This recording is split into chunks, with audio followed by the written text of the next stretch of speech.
Hello and welcome back to my channel. A couple of weeks ago I was on the app Poshmark, which is a place where you can buy and sell secondhand clothing and cosmetics and things like that. And I saw a listing for the At Forest site palette between ColourPop and Raw Beauty Kristi. This palette is usually quite hard to find. It doesn't often come up because it is well loved and people just don't want to get rid of it.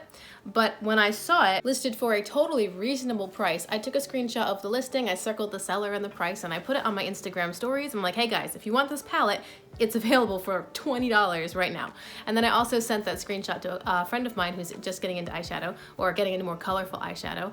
And a few days later, she texted me back and said, I got it. So I asked her, hey, do you want me to make a tutorial for you? Because she's just sort of starting out and wasn't quite sure what to do with it, but it's a beautiful palette and I was kind of raving about it.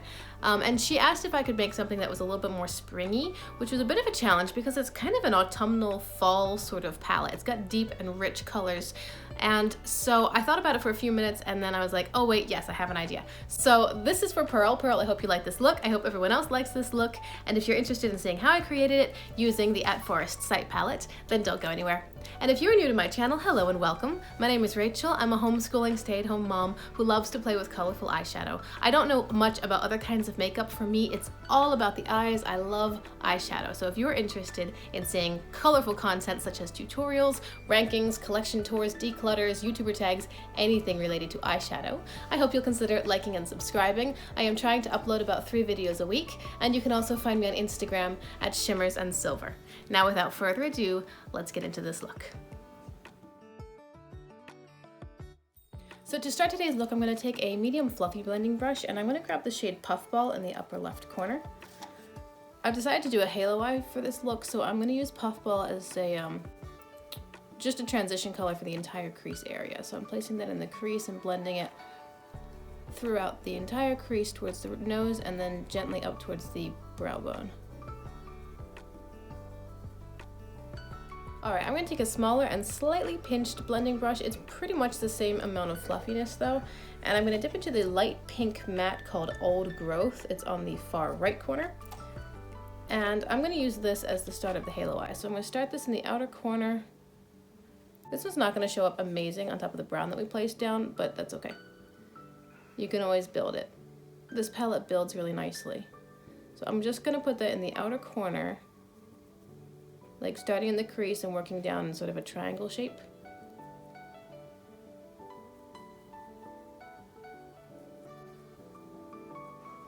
When my friend said she wanted a springtime look out of this palette, I really had to sit and think for a minute to try to figure out how to take these colors, which are kind of autumnal, and turn them into something springy. Obviously you can go in less heavily and just get a lighter version of the colors, but they're still pretty pigmented. So it was a little bit of a challenge, which was fun. Now I'm going to take a much smaller blending brush and dip it back into that same shade Old Growth, and this is going to be the inner corner. And because it's a halo, I make sure that you're leaving some naked space between the two. But they can come kind of close together because I'm going to deepen them out a little bit. So I don't know, the goal is to fill about 1/3 on either side of the eye with the color. And if you have hooded eyes, you might want to raise it up higher than the crease so that it's visible when your eyes are open.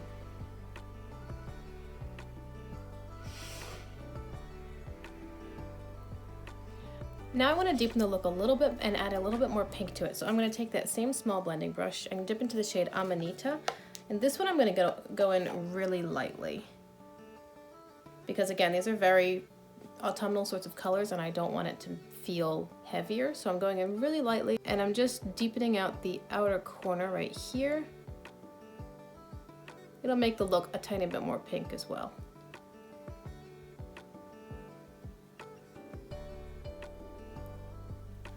And then I'm dipping into the same shade Amanita and going in the very, very inner corner in like a tiny little V shape. You can always add more, but you can't take away, so go easy on this color. Okay, so now it's time for shimmer. I'm going to take a flat shader or C brush and I'm going to dip into the shade Evergreen, which is one of the 2 shimmers in this matte. One of them is Evergreen, which is more of a brownish silver green kind of shade, and then the other one is called West Coast, which is very gold. And because I want this to be more springtime feeling, I don't want to dip into the gold shade because that will be a lot darker and heavier. Anyway, I'm dipping into the shade Evergreen, and I'm going to place this on the center of my spotlight or halo eye. Oh, I did spray this. I almost always spray my shimmers. I don't have any shimmers of the same matte colors to blend into, so I'm really just placing this on the very center of the lid in that naked space that we left. And then when it's pretty well placed down, I'll just blend it out a little bit towards the edges.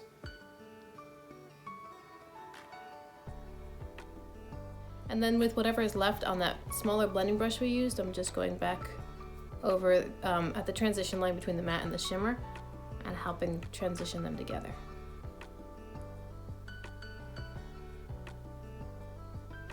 Now I went back and forth on what I should do for the lower lash line. I considered bringing the pink down, but I think I want to use one of the greens. So I'm going to take that same small blending brush and dip into the shade Fiddlehead, bottom left corner. And I'm going to put this on the inner and outer corners of the lower lash line, but not in the center. So it's going right here under the pinks.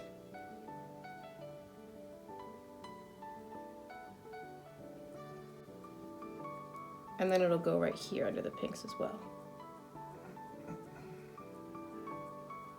This is like a dark sage green. A little bit mossy. It's pretty. And I'm going to color swatch my brush just to get the product off of it and run over that area again because I want it to be really light.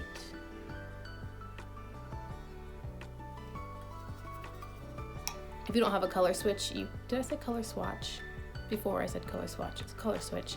If you don't have a color switch like this, it's just a dry sponge, or rather like the scrubber part of a sponge. You can use just some fabric or even wipe it on your arm or your hand just to get some of the product off.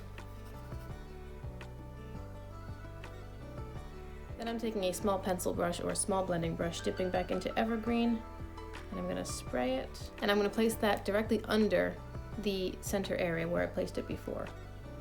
It's just going to go in the center of the lower lash line.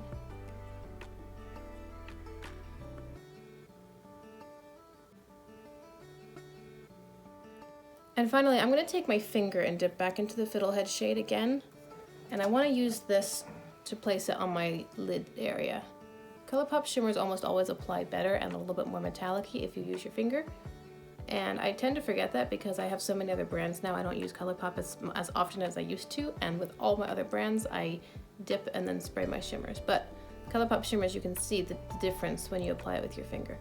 If you want it to be a little bit more of a pop, then use your finger.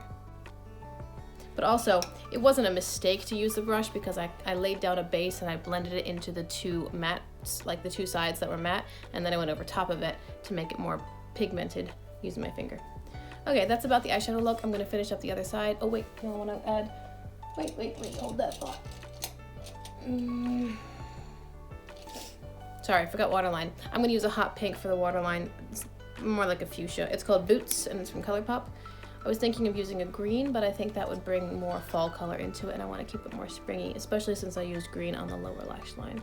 So I'll line with this bright pink, and that will tie the pink into the upper colors and brighten up the look a little bit more. Okay, now I'm going to go off camera. I'll finish up the other side, put on some mascara and liner, and then I'll be back to show you the end result.